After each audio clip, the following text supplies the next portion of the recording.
August, welcome to the REI Diamond Show. How are you? Great. Thank you, Dan. Thanks for having me. Yeah, for sure. Just before the audio hit record here, August and I were complaining about the Florida. I don't know, we're in like the mid 40s here today in the St. Pete area, and you guys in Naples are whereabouts? Around the same. Yeah. So Okay, yeah. Yeah, it's cold. I was in Palm Beach yesterday and just completely shocked at how cold it was out in Palm Beach. It's just like yes. Well, mind-boggling. Of course, everyone listening is probably in New York City and Atlanta and Louisiana under 6 or 7 inches of snow. So, like, I don't know that we have any room to complain, right? that's right. No, in Celsius, I mean, I do Celsius because from Canada originally, and we haven't seen single digits here since we've been here off and on for the last 2.5 years. So seeing those single digit Celsius is shocking to us. We ran away from the cold. What's going on? Nice, nice. So I thought we would start at a place that maybe is not a recent topic for you, and rather than saying, "Oh, August, how'd you get in real estate?" and tell me about your career, tell me about your first spec home deal, because I imagine that was not day one in real estate. That was somewhere between day one and where we are today. But I feel like that was probably some leap of faith, some new level, some unknown that you faced there. So maybe that story would be interesting and reveal some lessons about stepping into the next level. Even if someone's not trying to build spec homes, there is certain times where you have to kind of take that next step of faith if you're going to grow in the real estate business. Yeah, no, absolutely. Great starting point. I had gotten my real estate agent license. This is probably around 15, 20 years ago. And was trying to kind of make it in that business, which I found it very difficult and didn't see it as very scalable. So I had certain concerns. And my partner, who was a pretty experienced real estate agent, there was a lot that came up for sale. And when I say lot, there was an old home on it. But in Vancouver, you call anything that's somewhat old, basically just a lot. It's just lot value, and it had come for sale for 725,000. And he's like, "Hey, let's buy this thing and let's build something on it." And he was convinced me to get into kind of the spec home development side of the business, and we bought the property. And we started building it.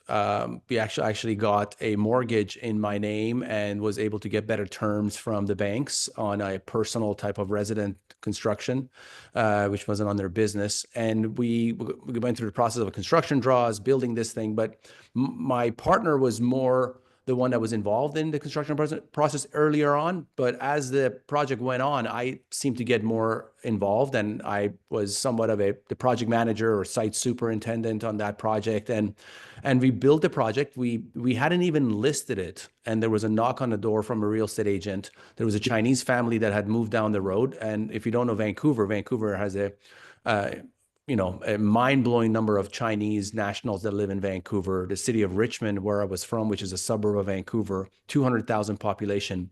70% of the population are actually from mainland China. And most Wow. most of these immigrants are, very wealthy. So they're coming in, and the first thing they do is to buy a home and to buy a brand new car. And Lamborghini Vancouver has more sales than Lamborghini Dubai or Los Angeles or any of those, because they love to come and buy, new cars and houses and leaving from communist China. And so we got a knock on the door from a real estate agent saying, "Hey, I have sold a house down the street to someone, and they have a family member who's just moved, and they want the family to live on the same street." So the road was actually called Diamond Road. So we can Google this after. Yeah, Okay. it was the name of the show. So Diamond Road in Richmond, and I don't remember the exact address, but it was right across the school. And we sold it. We sold the home for, I believe it was around close to $2 million. So we broke the record, made almost $800,000 Wow. on that project. And it was kind of the impetus for me to say, "Hey, this is the space I want to be in. I have the natural skills to be a project manager builder." And that was kind of the spawn of starting the construction company that I started. So how many more homes did you build until the next inflection point came? I assume that you're not building these homes today, right? Because I, of the research and everything we did. Maybe you are. I don't know. Yeah. No, I love to tell you a quick story there. Most of the podcasts I've been on, there's a hyper focus on multifamily and real estate private equity, but I love to talk about my background in single family. But yeah, the next inflection point was when I separated from my partner who had started the business with. My last name is Biniaz. His last name started with a B, so our company was B&B Brothers. And so I went on my own, and it was difficult because I was in uncharted territories, and I wanted to be a spec home builder, but I also want to be a custom home builder. Spec home is build a home, put it on the market, hope to sell it for the best price. Custom home is you actually are hired as a builder to build a home for someone. So I was doing them both. And when I went on my own, the first job I got was building a custom home, but I also wanted to build spec. In total, I believe I built close to 20 homes. These are luxury, larger in the millions of dollars homes. That was really the next inflection point was separating my partner, starting my own company, White Rhino Developments. And while working and building these houses, at some point I realized that most of my attention and focus was building custom rather than spec.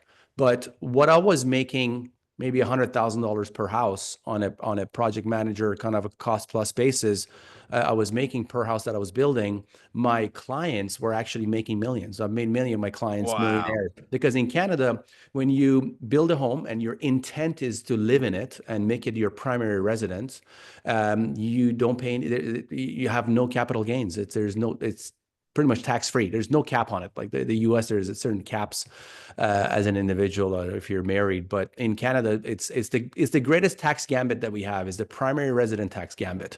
Everything else, the US beats us. But on this particular one, Canada beats the US because you can, buy a lot, build a home, live in it for a couple of years, and then sell it and have 100% of those profits tax free. And some people have really abused the process and have done this multiple times. I've seen even some builders, associates of mine over the years that done that multiple times. And I'm like, the nerve on these guys, they keep doing it. I'm moving to one house, moving out. And so that was kind of the next point there. And I always wanted to scale. I always wanted to build more homes and build, communities or build high rises.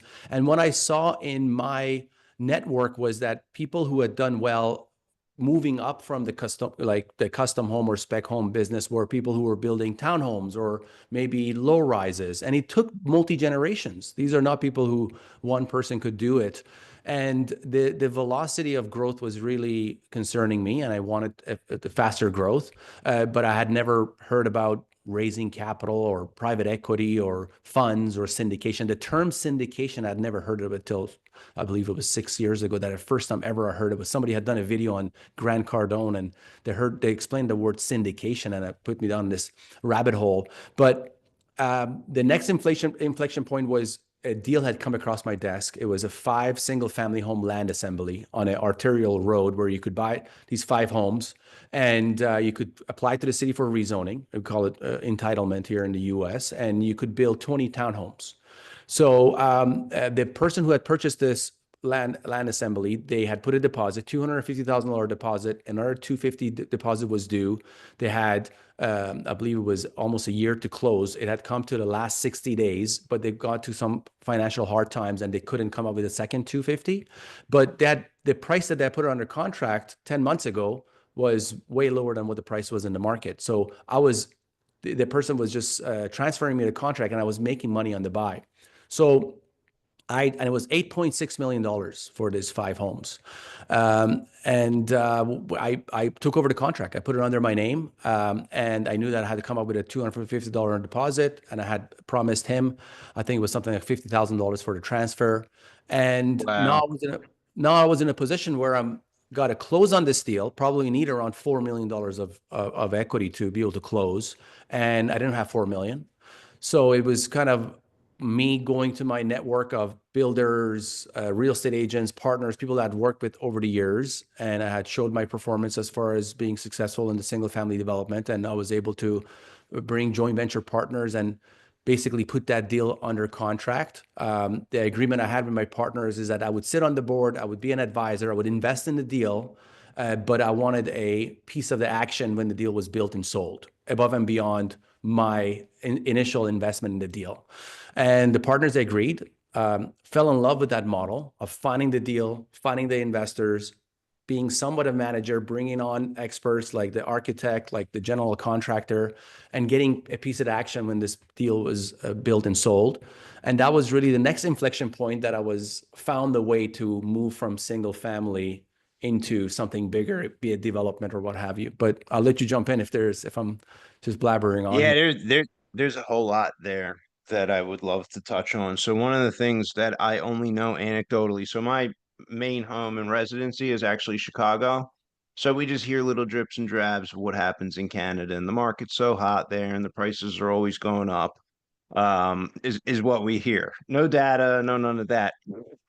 But when you talk about the great tax gambit, the owner occupant kind of thing, the thing that pops to mind for me is perhaps this is a great strategy for Canada to attract people to be residents. It's a good reason to come live there because now you have this tax advantage situation to be able to sell the property and harvest the money tax free. Number one. Number two, it incentivizes transfer. So now, like two of the markets that I'm in are highly constrained markets, Chicago and Philadelphia.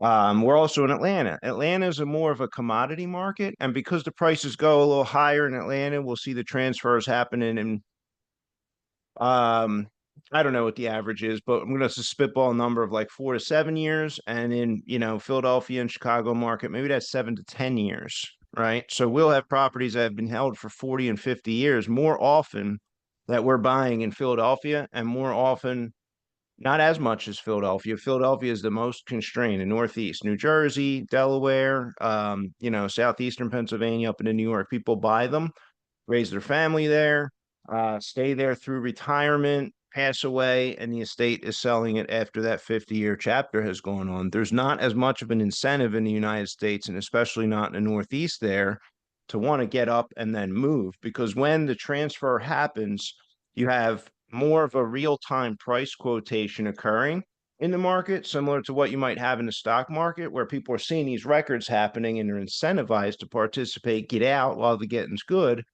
and capture that check because of the windfall and no taxes. So I think it's brilliant. I don't know how high a bubble eventually could go with something like that.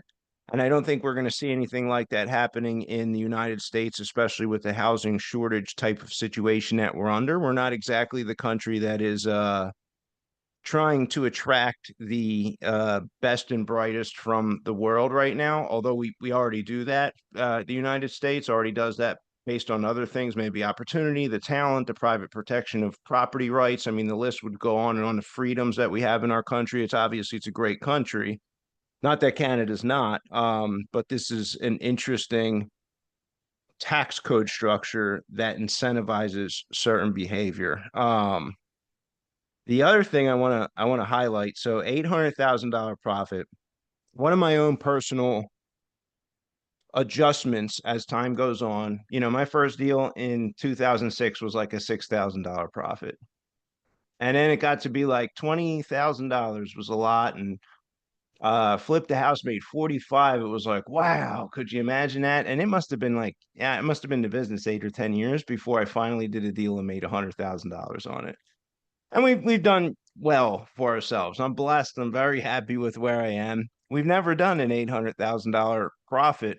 And it feels like it's like a next level in the size of the profit and the size of the risk you're taking on. I mean, you said 725,000 for a teardown. I'm like, this guy's lost touch. He's about to tell me he lost money. And then you guys built this house for 500-600 grand probably in costs to cash a check for $800,000 in profit. Did you intentionally set out or think through a target profit of, hey, I want to get into $500,000 deals or something, because representing people on these builds, sure, the commission selling $1.5 million properties probably 40-50 grand, which is great money, but you were looking on the other side. And was there a time you defined or reset your expectations before the 800K profit? Kind of a goal setting question, if you will, August. Yeah, no, absolutely not at that stage. That stage was everything was really shoot from the hip and trying new things. But eventually, as we got more experience in the space, we were looking at what are we looking for, our ROI. And then the ROI would really depend on also the term of the project. If it took us a year to build and a few months for it to stay on the market, then the ROI would be, ROI is always the same, but it changes the kind of velocity of your return, which is calculated by IRR. But you can also do it with your average annualized return. But yeah, so if the market cools off, even if you get the same price, it just takes longer, and then you have your debt service, which is eroding away your profits as well. But yeah, we were more keen. But as competition grew as well, the investing culture in Canada is a bit different than the US. A lot of times deals are done as for capital preservation, not really for capital growth. So you're not getting the same economics, the same yields that are achievable in the US. And that's kind of really the reasons for CPI Capital to be focused in the US rather than Canada.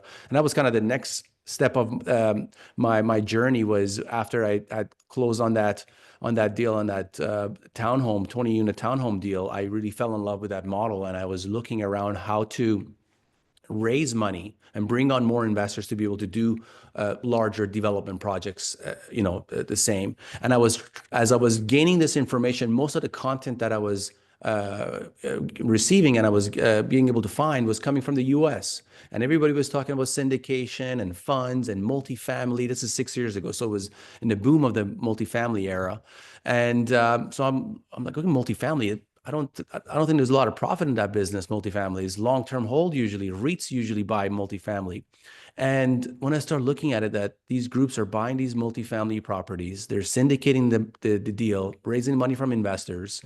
They're going in, doing some lipstick renovation, holding the deal for 3 to 5 years and flipping it and doubling their investors' money, and then are able to be also cash flowing, that they're giving their investors cash flow distribution. For me, it was just the light bulb went on, and I'm like, that's the industry I want to be in. That's the business I want to be in. And then I looked around in Canada and I'm like, what other groups are offering this?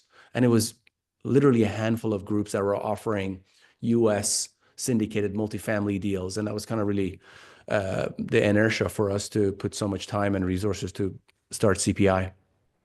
So does Canada have 100, 200 unit apartment deals that are kind of getting dated, or is there simply not as much of that product built there? Like, why is it that the US offers so much more opportunity in these capital preservation deals? I mean, are they buying the 100 unit building at a four cap under capital Two preservation and cap. they're just Two cap. They're negative cash flow. And the response from the brokers that are selling two cap deals is that Vancouver has done 8%, has beaten the S&P over the last 20 years. It has, the real estate prices have gone up 500%. So they're just parking their money there, and they're just comfortable with it sitting there. But it was multitude of reasons really, for when you compare Canadian multifamily landscape and the US. Yields are of course one, but the other thing is that the climate. So you don't have garden style apartment communities that are very common in the U.S. Second thing is population. The U.S. is 340 million population, and Canada is just close to 40 million. So it's almost 10x the population. Most provinces in Canada have strict rent control. So this idea of mm, not renewing the lease and bringing in a new tenant or increasing your rents to the amount that you wish. Even California, you can increase rents up to the inflation number, right? In Canada, you're tapped at, what is it, I think it's 2.5% per year, if that. So the lending environment is also not as preferable. Now, there are deals that CMHC, which is our equivalent of Fannie Mae and Freddie Mac, our equivalent of our agency in Canada, does offer longer amortization deals and lower down payments. But these deals are not meant for syndicated deals. There's no cash flow really. They're meant for long-term holds, families who want to buy a multifamily and hold something long-term to build that equity over the 20, 30 years. They're not really meant for syndicated deals. So yeah, multitude of reasons why you don't see multifamily at common. It's also rent to value ratios. In Vancouver, if you compare Vancouver, even here to Southwest Florida, I'm in Naples now, and you're achieving the 1% rule for most single family condos. If not 1%, you're just right below it. In city of Vancouver, if you're renting a condo in downtown Vancouver or you're purchasing a condo, your rent to value ratio, you're sitting at 0.2 or 0.3. So wow. $1 million condo will get you around $3,000 a month.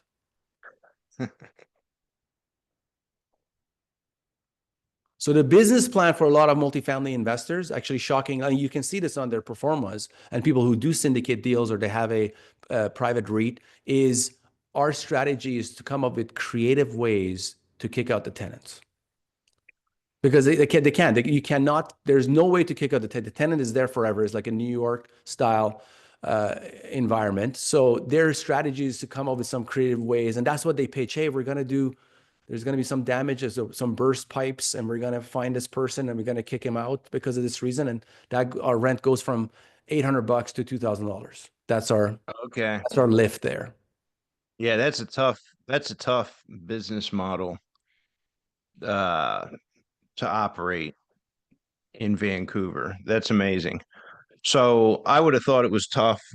Now, I don't do 100 unit plus apartment buildings, and I'm like in the process of selling out of the 49 units that I own across, I think they were across 6 or 7 buildings, something like that.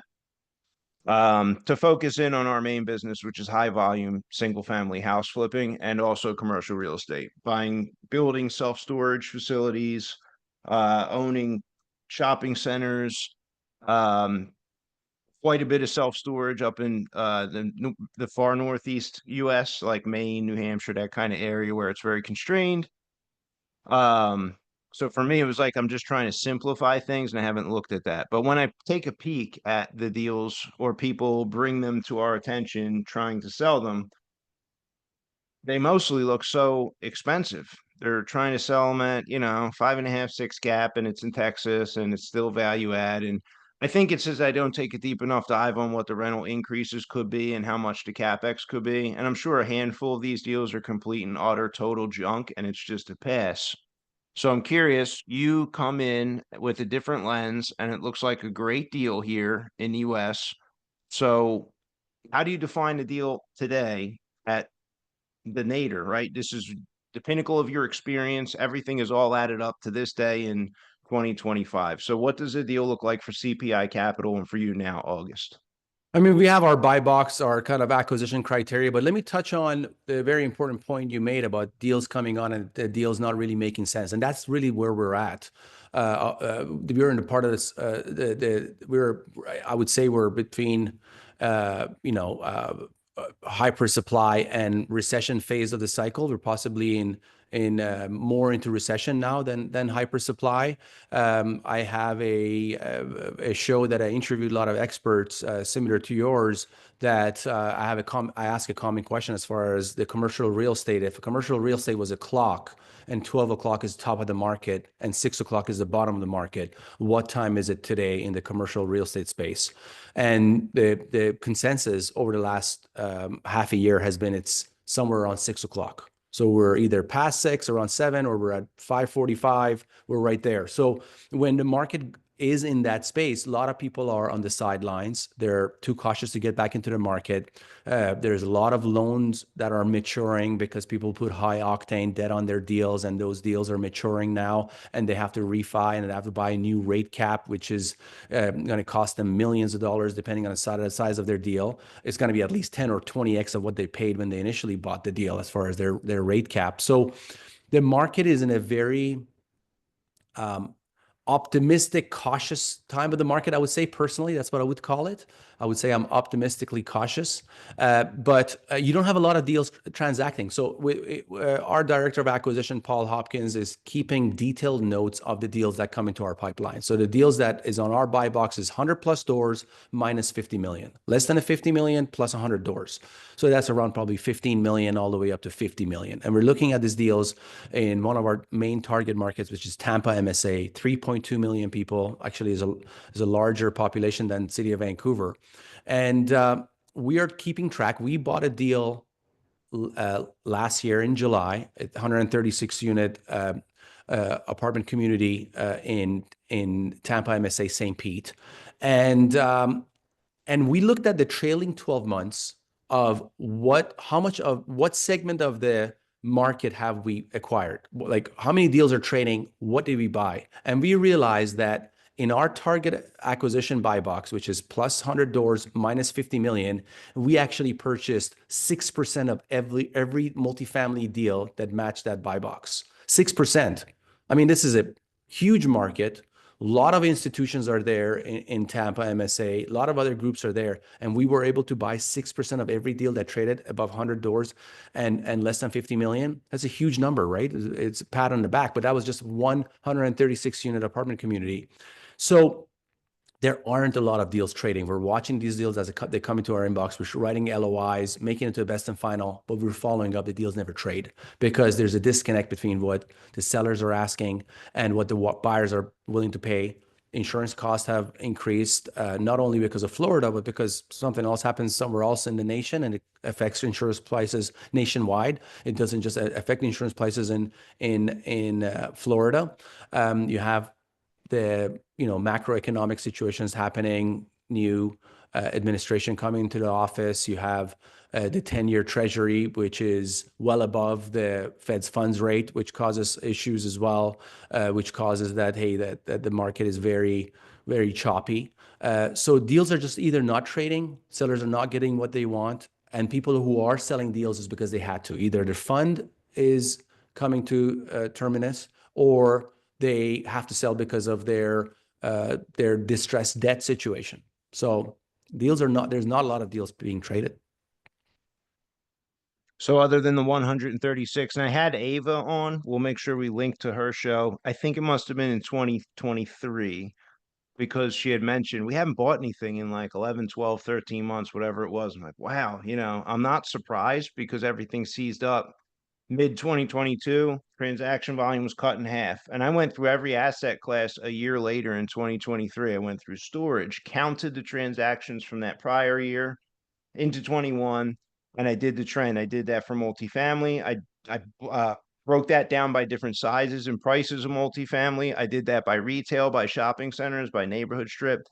At every um at every cut of that data, it was literally like 40 to 50% transaction volume year over year. So every asset, including single family homes, it did the same thing. We did 260 deals last year to our 353, I think we might have did in 2022, if I'm not mistaken. So a little better, right? We got a little bit more market share, but like, wow, our business was cut in half based on the transaction volume. So back to the game for CPI Capital in July with 136 units. Were there any other transactions since that point? No, a lot of deals we've written LOIs on, a lot of properties we've walked through. Now we're trying to expand our target market as well. We're also looking at, aside from Tampa and other areas in Florida, Southwest Florida, which is Naples and Sarasota, Tampa. We are also looking at Jacksonville, but now we're looking at expanding into Texas. We're looking at San Antonio. We feel very bullish on San Antonio. It keeps coming up on our radar. So we've connected with all the multifamily brokers in San Antonio. I'm actually going to the NMHC next week, so I have many meetings booked with San Antonio brokers, multifamily brokers, to kind of expand into that market as well. So if the deal volume is not there, you can sit still, but eventually you have to either expand your target market, or you're going to have issues with team members who there's just not enough work for them to do. And a lot of larger institutions are facing that.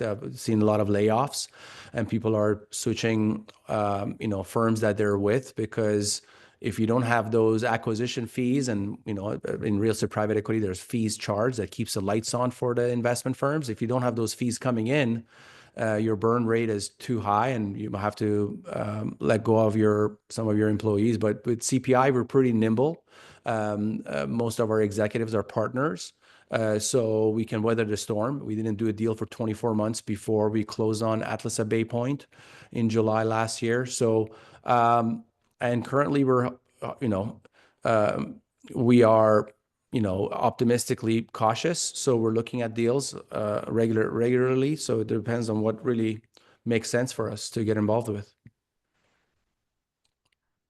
Do you have any historical context for Vancouver's cap rate compression cycle? Like, it couldn't have been 2% forever. Like, what was it in 2006? What was it in 1996? Do you have any insight on? 1996 was, yeah, 1996 was a terrible time in Vancouver.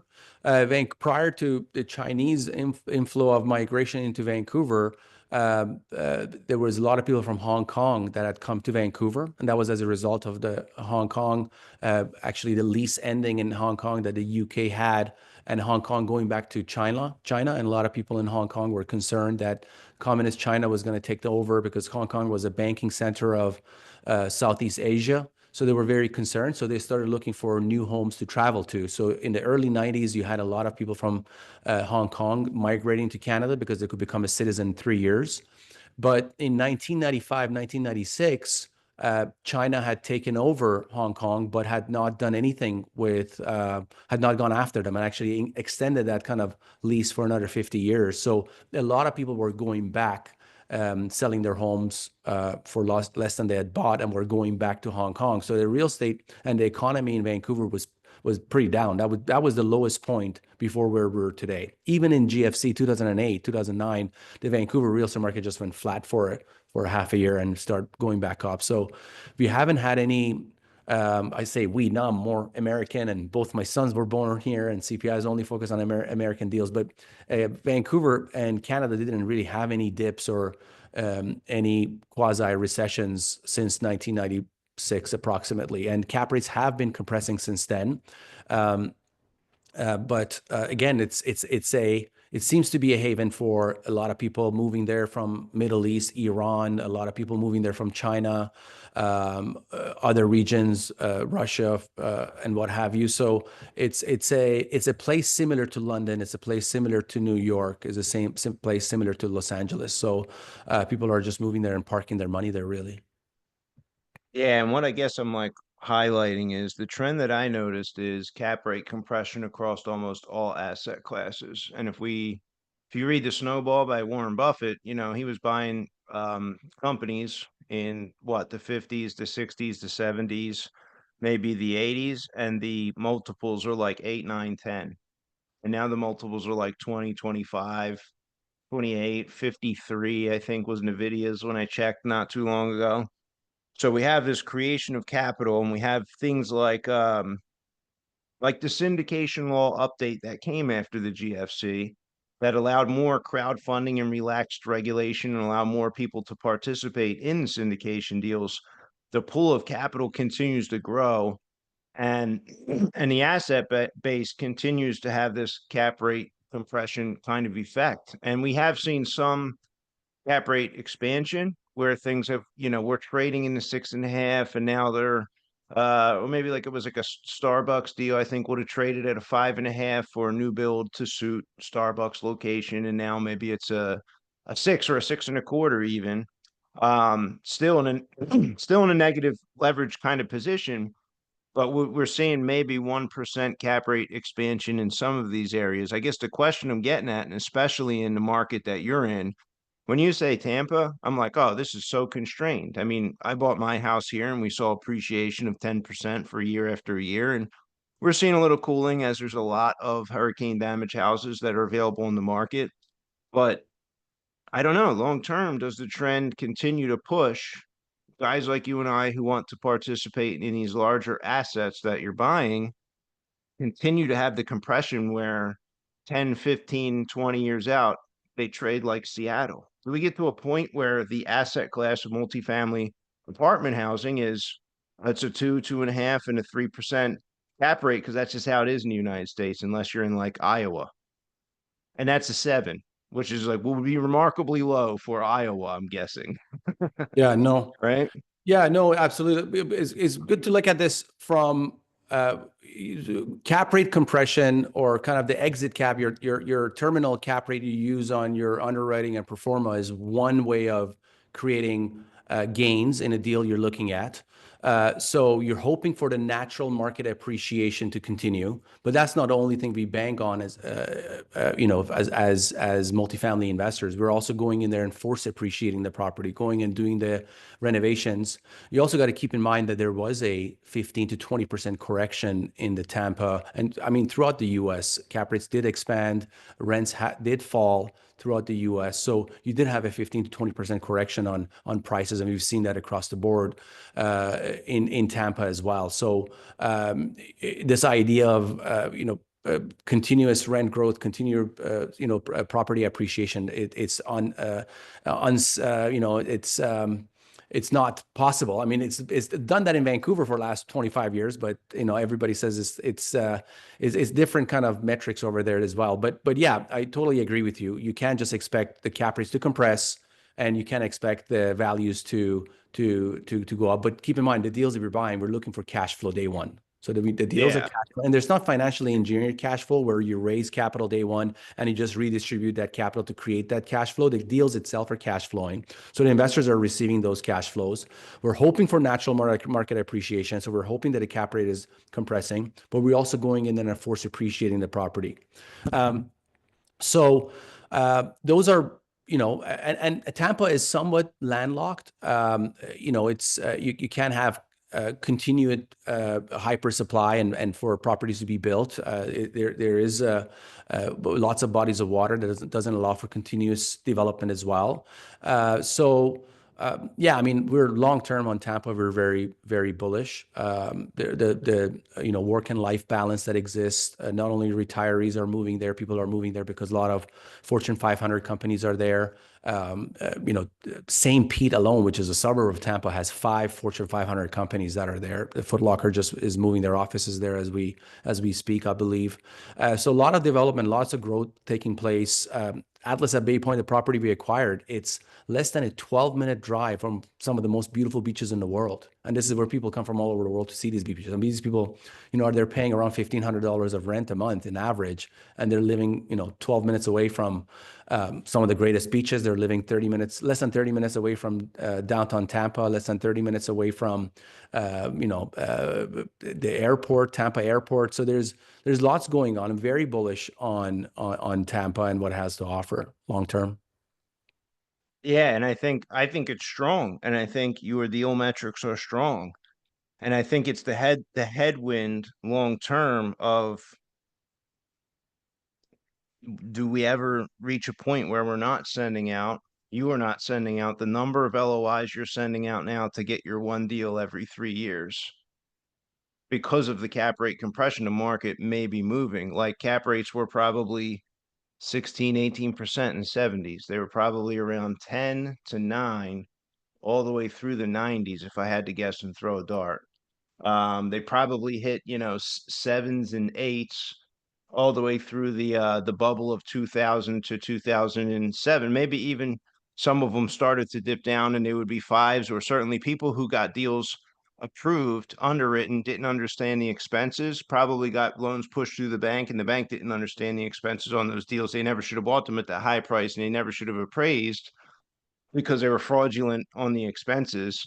But if you look at that long-term trend, the yield on the dollar invested in asset seems to just have this downward pressure. And I think you guys probably have a solution in looking toward the other markets. And then when I say Tampa's constrained, I mean, it's going to be really hard to find great quality deals because there's some other REIT willing to overpay and go negative for 3 years, right? They're doing a capital preservation thing. How do we compete with that as entrepreneurial minded syndicators and operators? It's a tough headwind to deal with. And one answer is to go to the other MSAs like you're doing. I guess the other thing that would pop to mind for me is there a place in the model where you're bringing the 136 units out of the ground, and that's your edge? You find the dirt, you have the vision, and you build the superior product to attract the superior tenant, and maybe that's kind of where the model goes in the future? Or is that just a far too Sure. risky proposition, you think?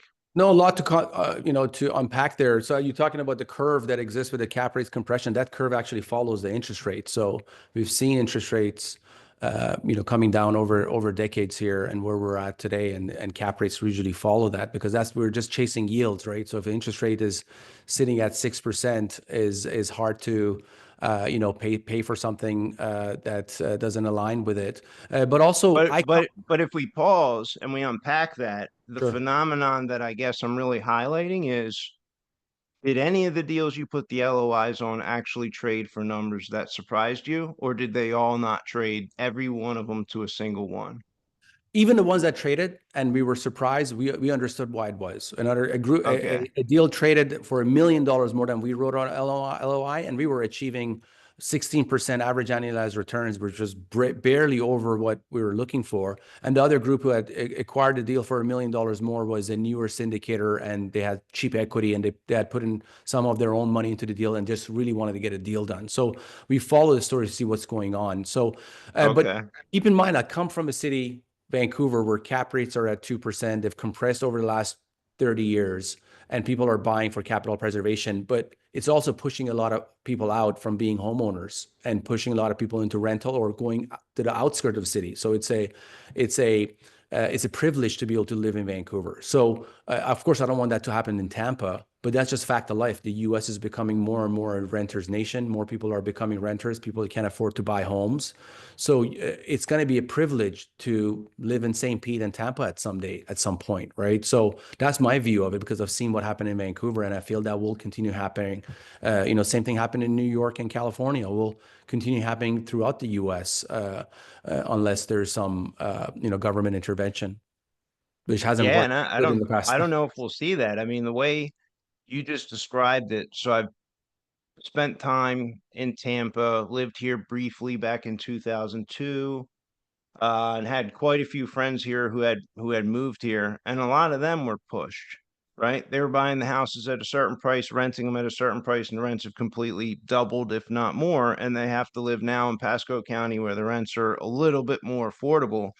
So we've already seen St. Pete become a privileged place to live for the folks who are here right now on the ground. And I guess that's just the natural progression of certain cities that are going to experience the growth. Yeah, So let's circle back to go medium home ahead. price St. Pete is around 500K. Medium home price in Vancouver is $2.1 million, Yeah, and their it'll be a median while before incomes you are get there. similar. Yeah, yeah. So I'm just saying, it's good to keep going with your question. Yeah. We'll get there. And the funny thing is, now that we pointed out, so you got some unique tax structure advantages in Vancouver. You have location there because I guess that's pretty close for mainland China and the travel back and forth to Vancouver, right? That's some of the reasons. Um, It's also the fact that they can become a citizen in now it used to be 3 years, now it's 4 years, and they can do it in different categories that Canada accepts, which is entrepreneur or investor. So they just bring in money and they get their PR, permanent residence, which is our version of, or their Canadian version of green card, in a matter of few months, and they can they live in a place where they feel safe. That the yeah, temperatures are very somewhat. They're very in a medium kind of way, and there is, there's, gun ownership is pretty restrictive. Crimes, are somewhat low, but I mean, people say Vancouver has a lot of crimes. So there's safety of also a very multicultural place for people to come to.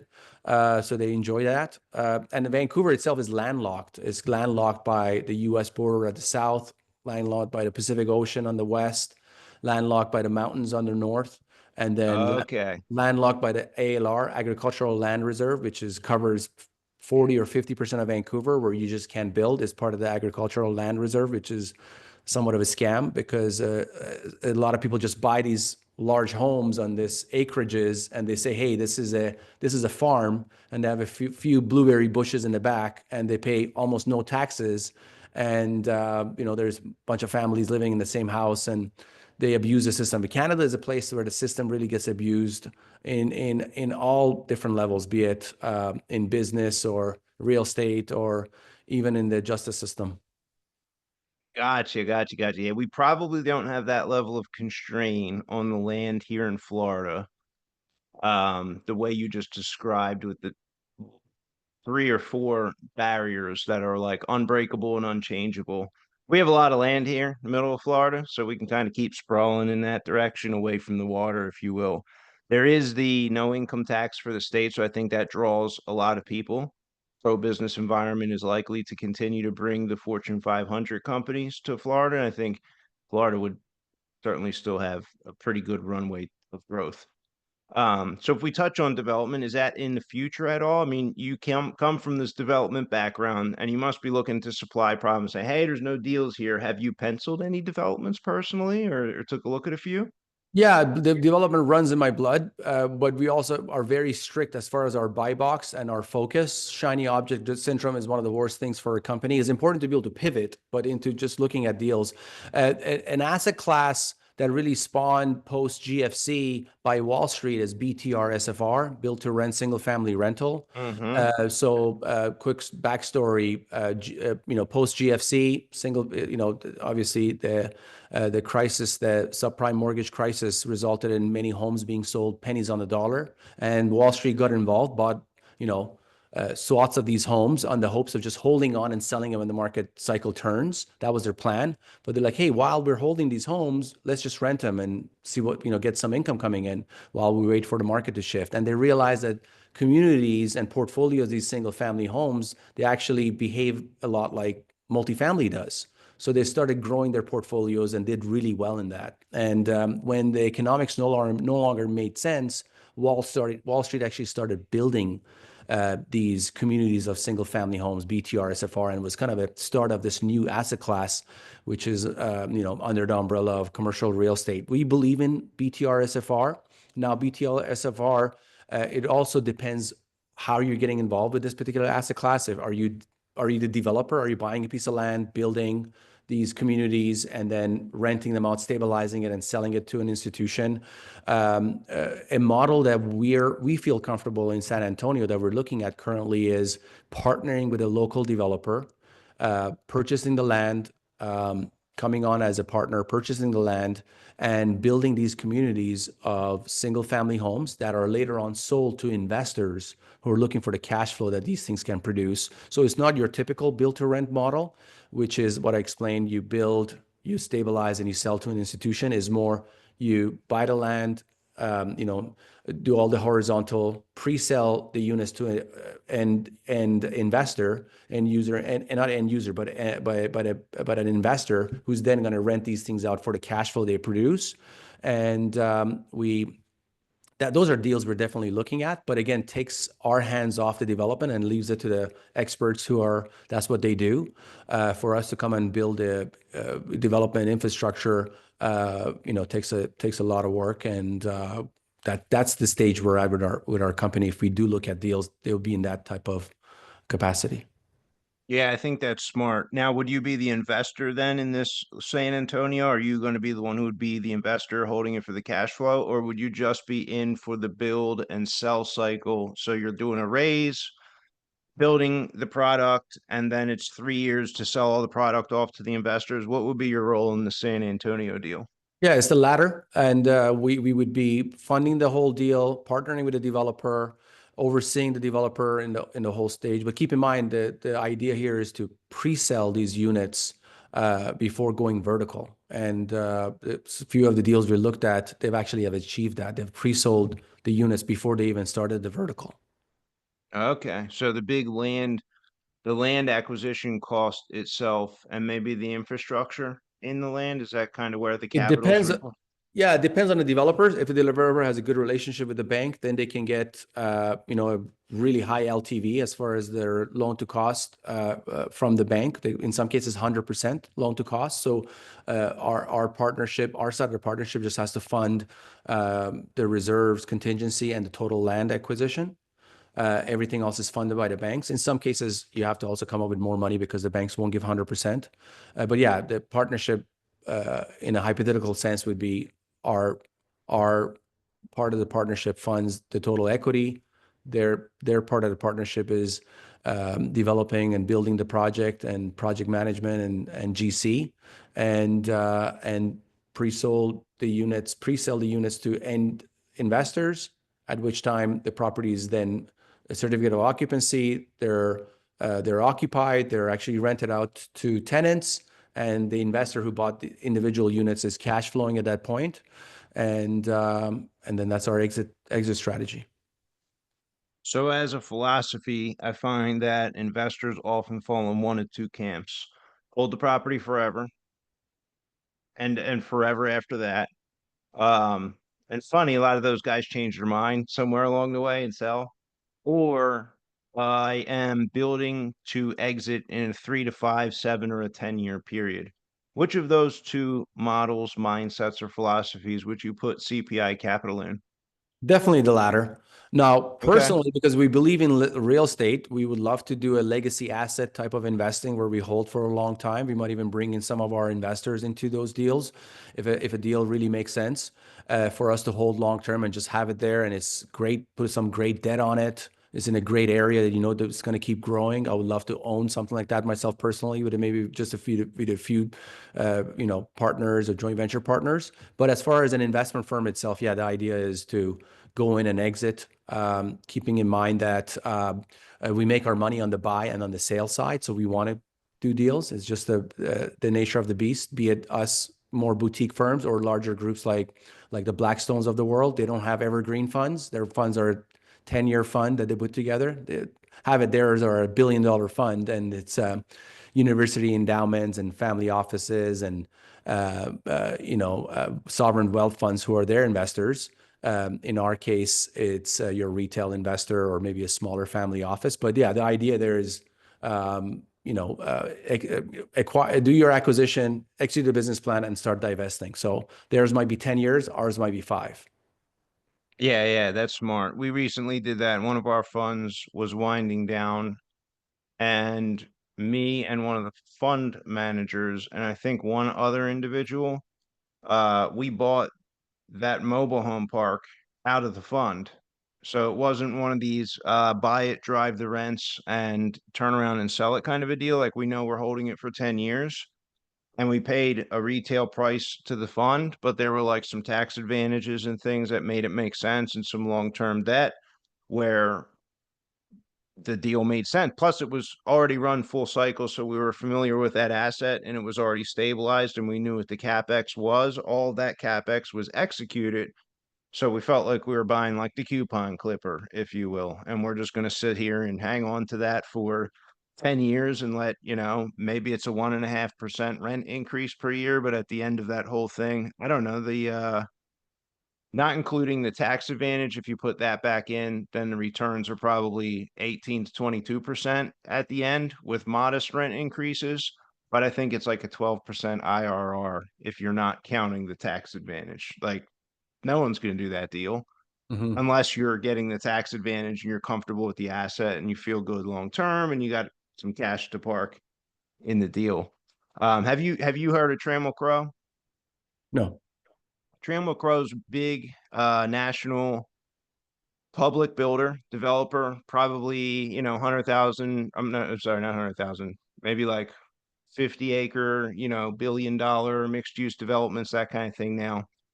Trammell Crow started his career. He was actually a guy at first from Texas, I believe. He started with warehouses and he built a lot of the office buildings that you see that were built in the 60s and the 70s that are around were Trammell Crow buildings.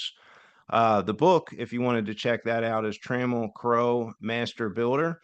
And his model was sort of like what it sounds like you're doing in San Antonio, which is why I brought this one up because it was a strategy that worked for him well was he would always find the local partner who was familiar with the zoning, was goffing with the mayor, uh, already had the prearranged bribe with the zoning official. I'm just kidding, but I don't know if that actually might have been the case.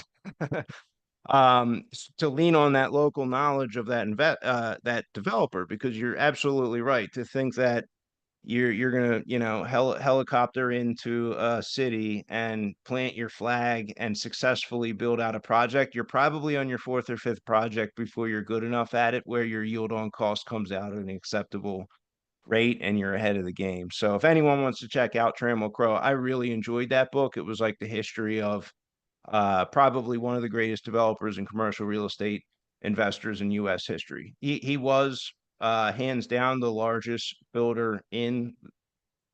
There was one other guy who was bigger, who I forget the name. This guy was the more PR public guy, Trammell Crow, and his company still exists to this day. So Nice. interesting Nice. read on the side there. Yeah. Yeah, no, I'll check it out. DR Horton is another one that I hear often as far as Oh single yeah. merchant builders.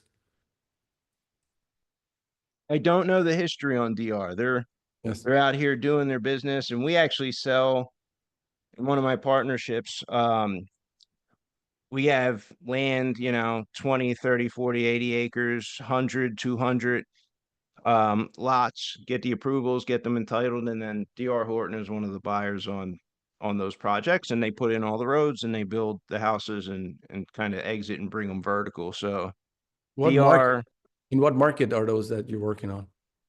Texas, Florida, Washington, Oh, nice. Alabama, maybe we have one. Okay, we should chat after Yeah. the show. Yeah, yeah, for sure. Cool. And so while we're on the topic of books, are there any one or two that you found interesting that might also be interesting to the readers? I would say a book that has been really somewhat life-changing without even having to open the book to start reading it is Who Not How by Dan Sullivan. So if All a book right. adds value without having to even, having to open it up or check, what is it, Checklist Manifesto, Utul Gawande, those are, some of these great books. Good to Great, another one, good books. Traction is a great book if you're trying to build your company. But yeah, these books, some of them that the title alone adds value to you, that's a book you all deserve to read. Yeah, yeah. Everyone probably checks out the 4 hour work week because they want to work 4 hours. That's right. Exactly. Keep in mind, reading books, I hear a lot of times, oh, CEOs read 5 books a week. I'm on, please. Reading a book is not just reading it just for the fact of saying you read it. Reading a book is immersing yourself in it and using it, in your life or business. It's, implementing the ideas of the book. So just by reading something is like a textbook, really, that you're not just reading it just for the fact saying you read it. It's implementing it is the more important part of it. Yeah, you can't just check the box. I found also when I make book recommendations, not in a public forum like this, right? Because we can't like get into the lives of the reader, but if you have a mentor um who has aligned interests with you, perhaps they don't. Perhaps it's a straight mentor and they just want you to succeed, and it's not going to make a difference to them if you do or don't, but they took a care in asking a few questions or noticing you're dealing or struggling with something, and they make this recommendation. It's like timely for you, custom. Pay extra attention to that in life. I've found some of those books that I never would have read recommended by mentors of mine that have just moved the needle, like books that are out of print. They're like yellow pages and you can only get a used copy and they're all highlighted and there's like pages falling out. And yet that probably at that point made the biggest difference in my career. And I never would have found that book because it's not on the New York Times bestseller list at the moment, right? So when you take a recommendation, also notice who's making the recommendation and did they actually like custom make that one for you. So nothing against, you heard a book on a podcast and it can change your life, but man, if somebody who you view as successful and you consider a mentor recommends a book at a certain time, it's kind of like a drop everything that you're doing, get that book, get a notepad with it, underline, highlight, take your notes, and just like you said, you really got to absorb that book because that person knows it's going to change your life. Absolutely. Great advice. Yeah, for sure. Before I ask my final question here, did we leave anything out that you feel like might be interesting or relevant along the conversation that we've had here today, August?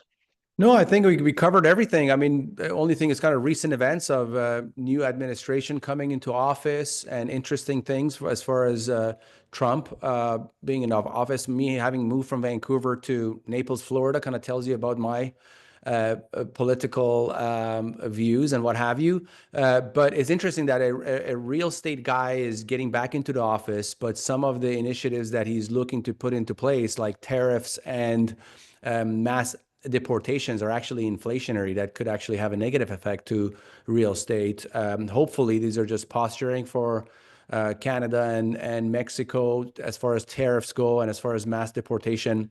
Hopefully, it's not going to affect a lot of people who live in some of these communities. I remember in Florida, there was a new regulation coming in that was going to affect a lot of people, and occupancy dropped in some areas, and certain jobs were not available no longer. People were so concerned that left the state. I think it was something that was on state level, that the governor was putting into place, and I saw it personally firsthand. So yeah, I mean, that's the only conversation. Happy to chat briefly about it, but that's kind of long term. I think is great for the U.S.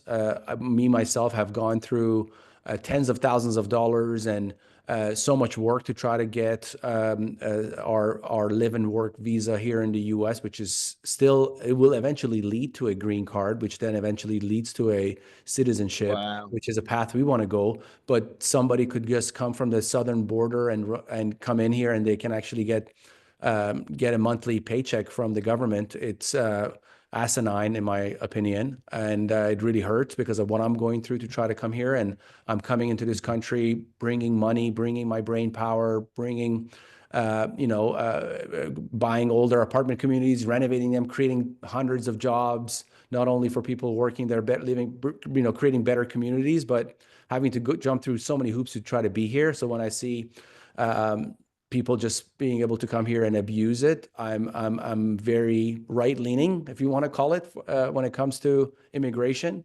But at the same time, we have to also be cognizant that mass deportation could have a negative effect, particularly on workforce housing, which is the business we're in as far as apartment communities across the U.S.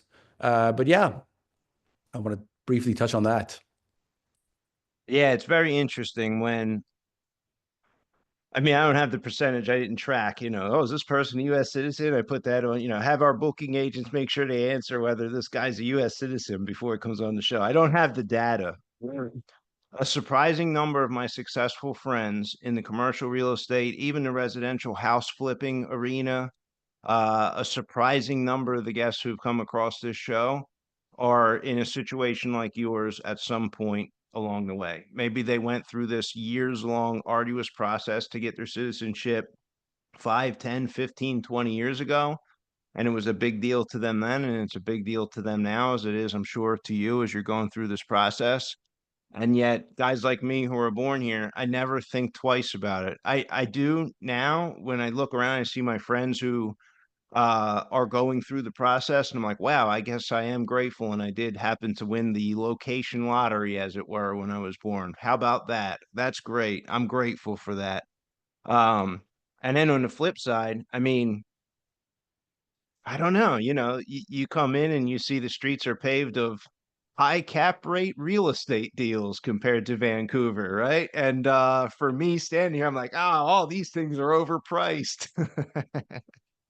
So it's maybe that's the gift and the curse, but it's amazing to see people come and help build our country like you're doing. We appreciate that here in this country. And it looks like that's what, the immigration policies are trying to acknowledge. So whether that's largely impactful on inflation or not, I guess remains to be seen. I'm over here cheering for the tax code. I want our bonus depreciation to come back. I want our tax code to favor me making large investments in deals like yours that help move the needle of transformation in real estate in a big way, right? If I could be a part of the 136 units being optimally run in Tampa, Florida, or whatever other deal that we're going to go in and turn around, like I'm all for that. I Mhm. love to have my capital doing that. I like that more than gold watches and Lamborghinis and Ferraris and that kind of thing, or even multi-million-dollar homes. Uh, I love when the government can incentivize us through the tax code to help move the needle for the greater good. And I think that cost segregation studies help do that because it makes it easier to raise large amounts of money to do larger scale projects than, two, three, four, five, $600,000 single family deals. I think in my opinion, it's a necessary thing. So I'm hopeful they get that thing circulating here sometime soon. Yeah, yeah, and just briefly on the kind of me coming in here and helping at some level build US is also for my sons. Both of my sons were Apollo and Atlas. They were both born here in the US. Apollo was born earlier this month, January 3rd, and Atlas was born November last year. So I'm hoping to build their future here. So the way I look at it is for them and their progress here. Wow, congratulations. January 3rd. Yep. Is that what you Okay. said? This Yes. year? Yes, sure. Yes. Oh, it's been a busy month then, huh? It has definitely. You Good can't see for the you. bags Good under for my you. eyes because of the light.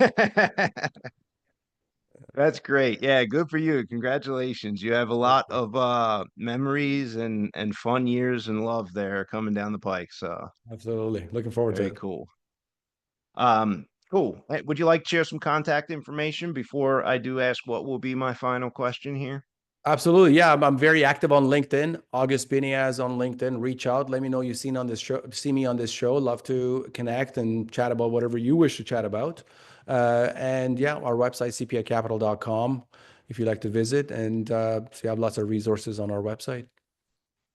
All right, sounds good. So my final question, August, what is the kindest thing that anyone has done for you? Ooh. Ooh, kindest thing anybody has done for me. But there's been a lot of kind things. Oh, gosh. I mean, it's hard to pinpoint one kindest thing ever. I think is a combination. I think overall, I would break it down this way. I would say humanity has been kind to me. Kindness overall. I think I'm starting to look at people not as individual, but as an organism. A great Persian poet has a poem where is actually in the United Nations. You can see his poem is saying that the mankind is part of the same body. So if one body part hurts, the whole body hurts. I might be chopping it up there a bit, but I think human beings, we have such capacity for kindness and greatness, also for the bad side as well. But I'm beginning to see myself as part of a community rather than like on an individual basis. And I'm enjoying that now, having moved 3 times in my life, four times actually. And yeah, I would say there's been a lot of kind things happening to me throughout my life, from mankind, from everyone, not just one particular one, which has allowed me to try to be a better person. I'm not trying to be a better person because of one individual situation or one person or my family or parents or my children. I'm trying to be a better person for mankind, for humanity, because that humanity has been good to me and been kind to me. Beautiful. With that, we will close. I have several pages of notes. I had a blast here recording this, and I appreciate your time, August. Thank you, my friend.